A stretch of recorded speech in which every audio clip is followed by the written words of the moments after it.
Are you my mummy?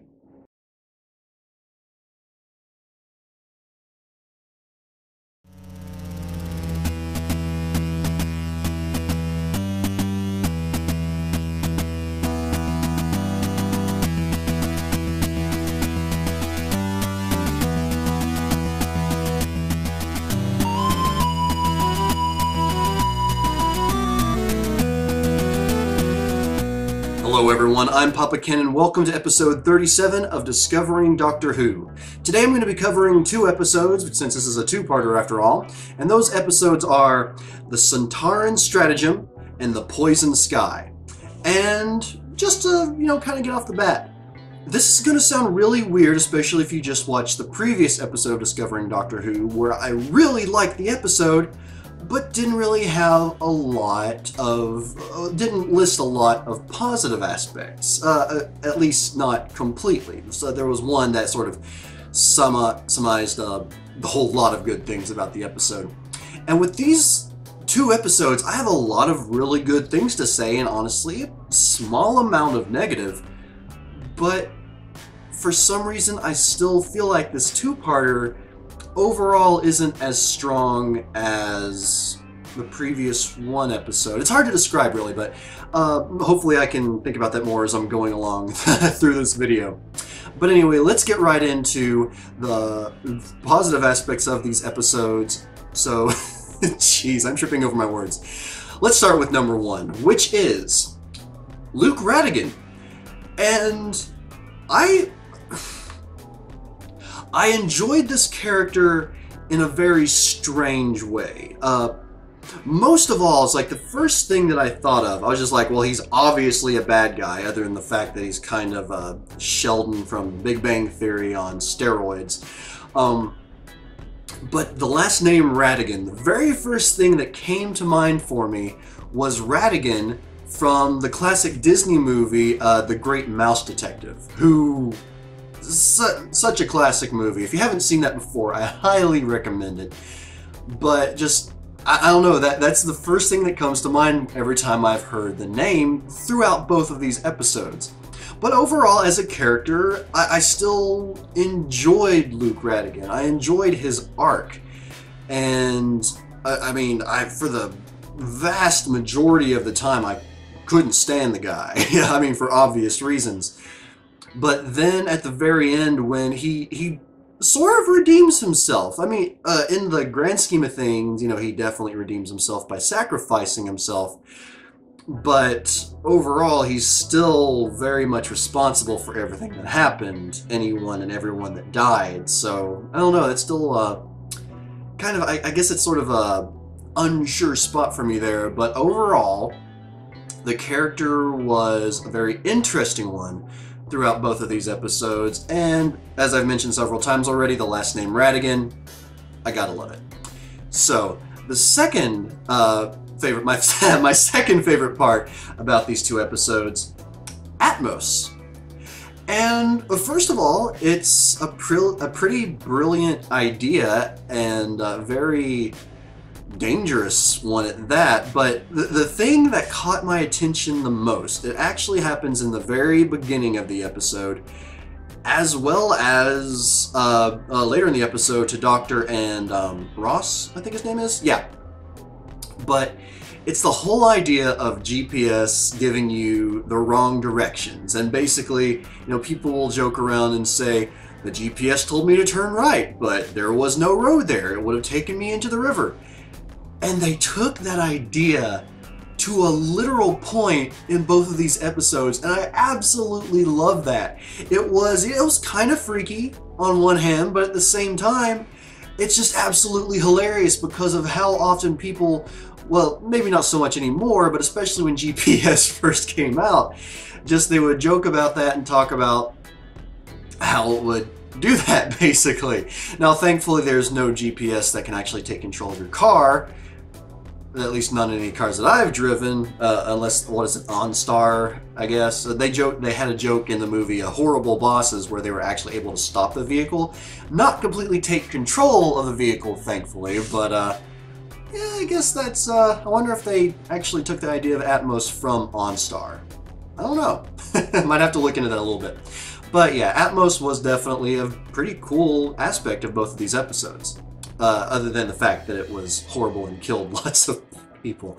It's morbid. Anyway, my third favorite part about these episodes, Donna and her family. Now, Donna, as I've said before, she just keeps getting better and better for me, and both of these episodes definitely keep improving upon that. But her interaction with her family, and even though it's kind of sparse, it doesn't happen frequently throughout both of these episodes, but just the way she is with her grandpa, getting to see more and more of their relationship, and getting to see more of her relationship with her mom. That to me is also very interesting, because at first I really didn't like Donna's mom. It was kind of on the verge of a Jackie situation for me. But then her mom comes out and bashes the window of the car open, and she takes control instead of just kind of complaining and not really doing much. So, you know, good on her mom. But yeah, overall, Donna and her family is just a really good aspect of both of these episodes.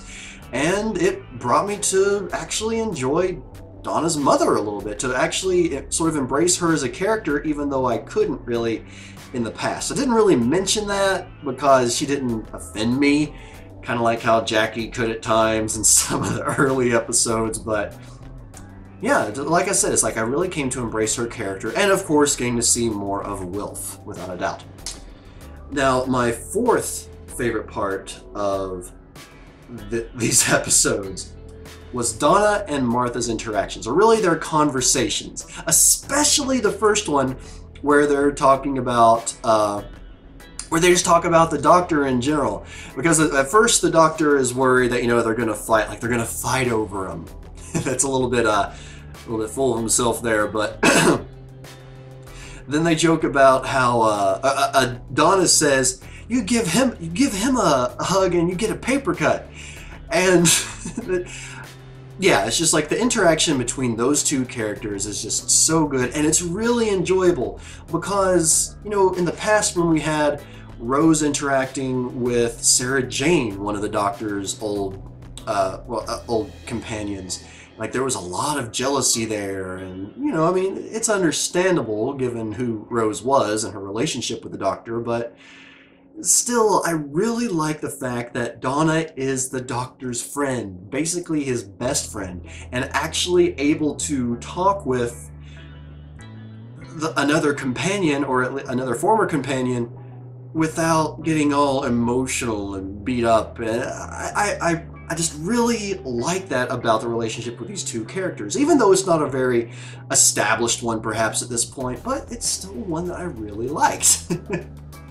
But anyway, moving on, the fifth best part of these episodes was the Doctor and Clone Martha's interactions. And the reason I say this is because I sort of caught on to the fact that he was onto her very early on, because basically from the first time they interacted, he would look at her strangely, not like the usual way he would talk to Martha. Basically, whenever him and the real Martha are together, they have a very, I mean, the way they interact is very different from basically the first moment that the Doctor runs into Clone Martha. And perhaps it was sort of tipped off by the fact that, well, no, she did end up telling the officer about the Sontarans, but I don't know. I don't know at what point exactly he did catch up, but I did catch early on that he was onto her, and the way that he used her basically to further his plans, which was to make sure they didn't fire off the nuclear bombs. So she was doing his will at that point. So I don't know. I just that whole interaction there was very interesting. Yeah, that's really all I can say about that.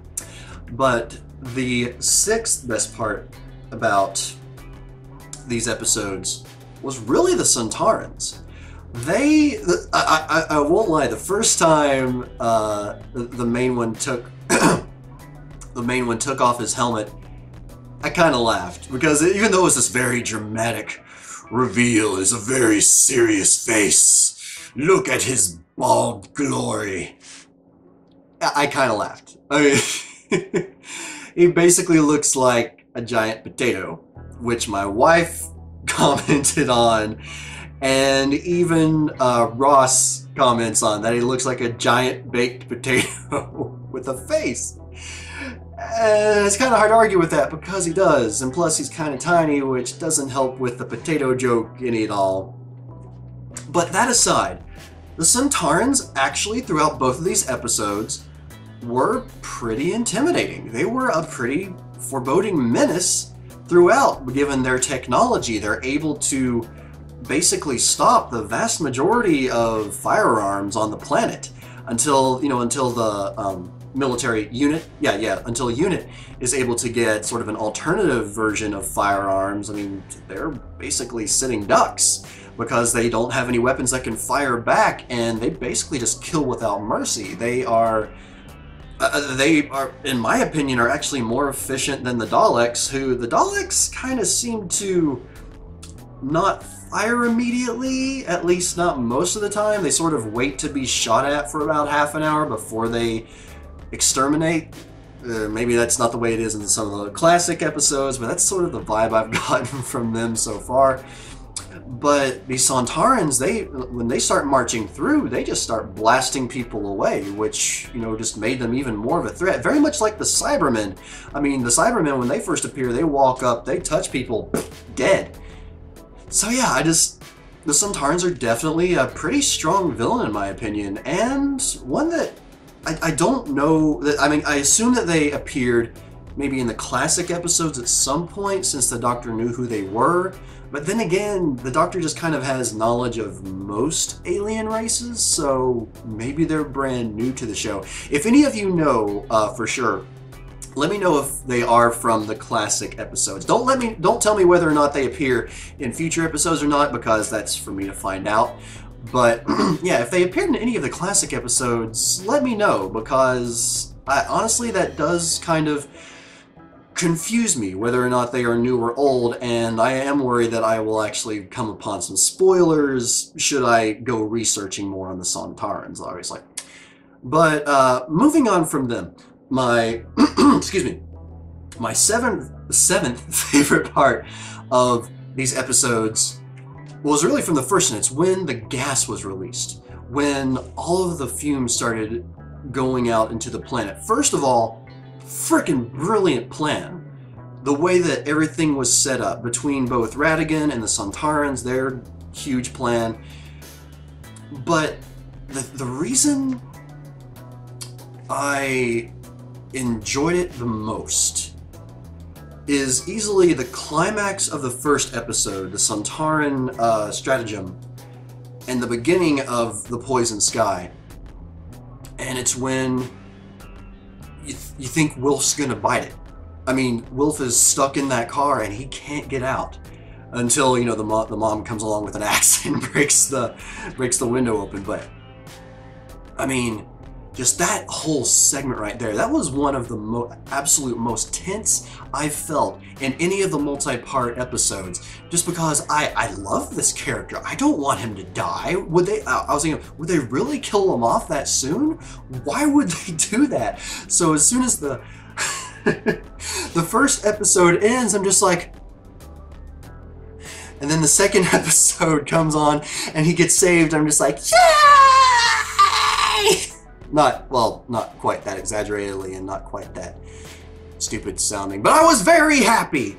So yeah, that was one of the biggest aspects, in addition to just the whole fact of the kind of plan it was, and it was honestly a really effective one. And if someone was somehow able to use that kind of technology, basically everyone on the planet would be screwed. Let's face it. I mean, of the different challenges that the human race has faced throughout this show, that's one that saved the Doctor's pretty brilliant, well, actually it wasn't even his, it was the invention of someone else.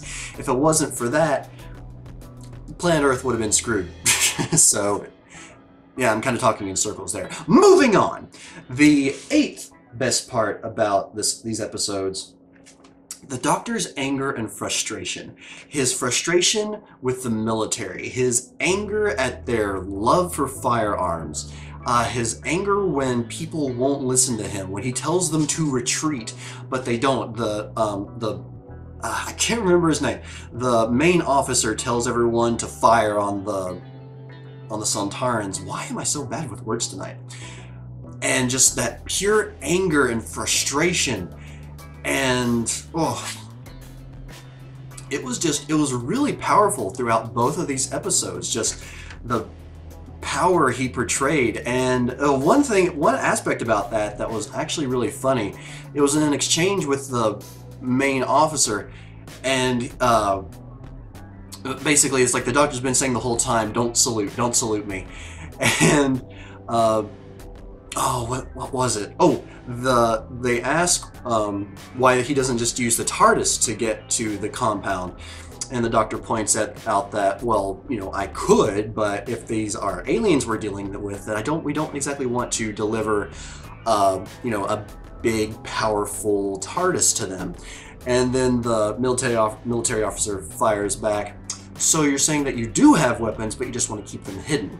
That that was actually kind of a contender. I didn't write it down, obviously, paraphrase, but that was a really interesting moment at which, was sort of a gotcha almost for the Doctor, because yeah, he may hate guns, but he has his own weapons that are potentially just as, if not more, lethal than the stuff that we have, than what the human race has. So I just found that really interesting, in conjunction with, just everything the Doctor did this episode. As usual, he's awesome, he's really cool, but I just really found his power and presence throughout these episodes to be really good.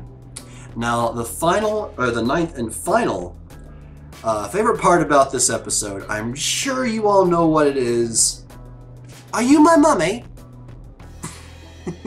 What else can you say? That was just an absolute crack up for me. And my wife doesn't completely get why I would crack up when that happened. I actually rewound it a couple of times, but that's because she hasn't seen the episode that came from, or the episodes. Yeah, the episodes that came from. I still need to take her back and watch that, but that was just so absolutely perfect.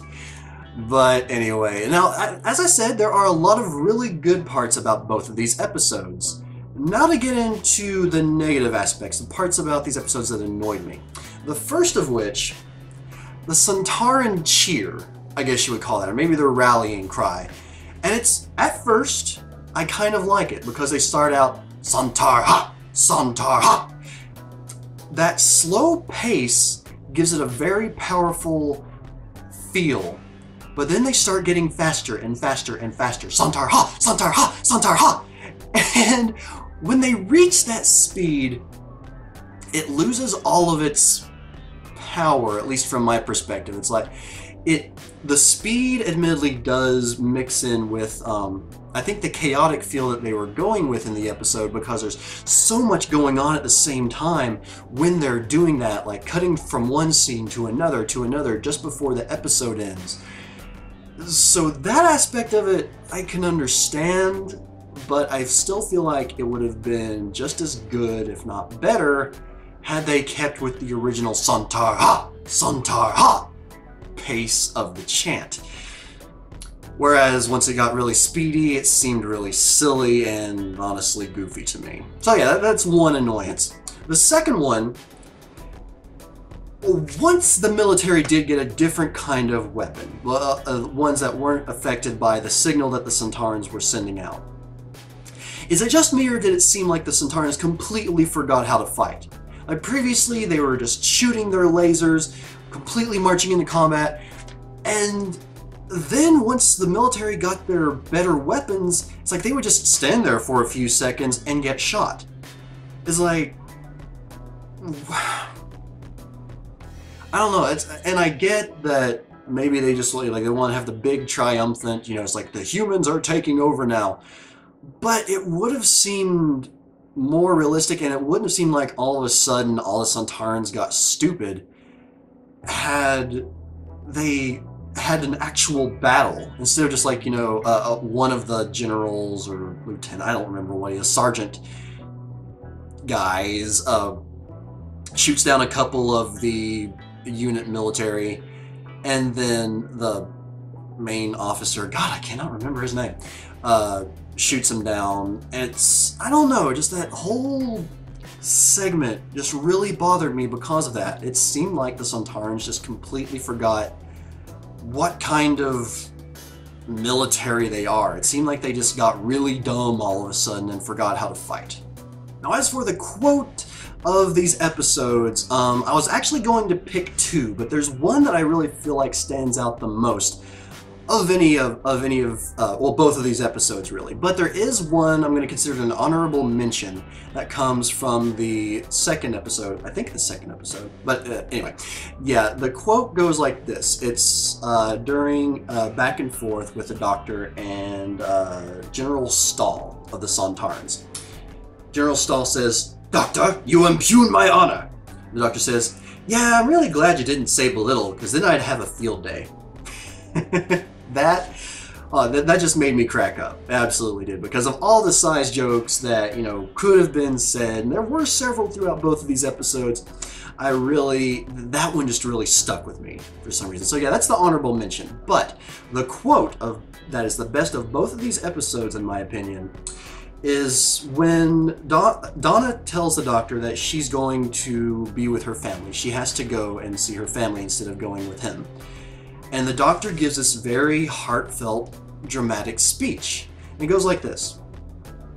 "Well, if that's what you want, it's a bit soon. I had so many places I wanted to take you. The 15th broken moon of the Medusa Cascade, the lightning skies of Katarpaluni's world, the diamond coral reefs of Katafloko. Thank you, Donna Noble. It's been brilliant. You saved my life in so many ways. You're just popping home for a visit. That's what you mean?" And I have to admit, at the time I thought that she was like thinking to leave again too, because she felt that she wanted to go home in the previous episode. But then once that dawned, it's like it dawned on me basically the same time it dawned on the Doctor in the episode. And that was just, it was very heartfelt, just as the Doctor pretty much, you know, usually is with those kind of speeches.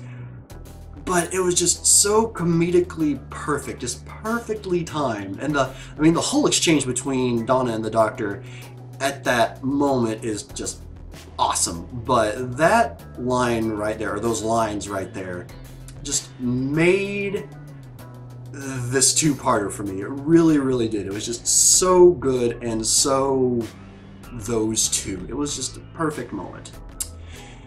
Now, as I said before, very early in this video, I really enjoyed both of these episodes. I really did. But overall, I still feel that they're weaker combined than, or even just individually, in comparison to Planet of the Ood. And it feels really strange because, again, I didn't have a lot that I said in the previous episode that was positive, even though, again, one part like encompassed about the whole episode. Excuse me. But I don't know, something about it just felt a little bit weaker. Maybe it was just that the two-parter made it feel like it went on too long, or the parts about the two episodes that bugged me were, I don't know, just made it weaker overall. I honestly don't know how to explain it. But overall, I really did like this two-parter. It continued to grow my enjoyment of Donna, and I mean, it just keeps getting better and better with each episode. It let me actually enjoy the character of her mother, which was a great improvement. But I don't know, maybe it was just the fact that Planet of the Ood was more of it was a very focused and overall standalone episode with, from what I can tell, some foreshadowing to future events. But yeah, overall, I definitely give these episodes 2 thumbs up. Just, maybe just not as emphatic or not as enthusiastic as the previous one. But moving on, it's time to get into the next episode, actually. And my question for the next episode is, why did the TARDIS just all of a sudden take off with Martha on board? It's like she was getting ready to leave, all of a sudden the door slams and they're taking off. And I know that there have been times where the TARDIS has taken them to places they didn't expect, or places that the Doctor didn't intend to go to, but I don't remember at any point the TARDIS just taking off on its own. If I've forgotten any of those in the new series, please let me know. Or if that has been an occurrence in even the classic Who, again, possibly without too many spoilers for me. Has that occurred before? Because that just seems very strange, and it makes me think that maybe some diabolical force is pulling them that way. I don't know. I'm definitely interested to see what's going on, but everyone, thank you very much for listening to me ramble on for this two-parter episode.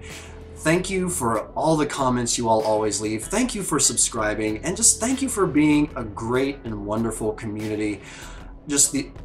Everyone's opinions, I love reading them, I love hearing them. The people that disagree with each other have just been, they're very good with each other. It's like, might crack a few jokes here or there, but it's always civil, and I really like that. Thank you all very much. And I will see you all next time for the episode, The Doctor's Daughter. Until next time, everyone, I'm Papa Ken, and Alonzi!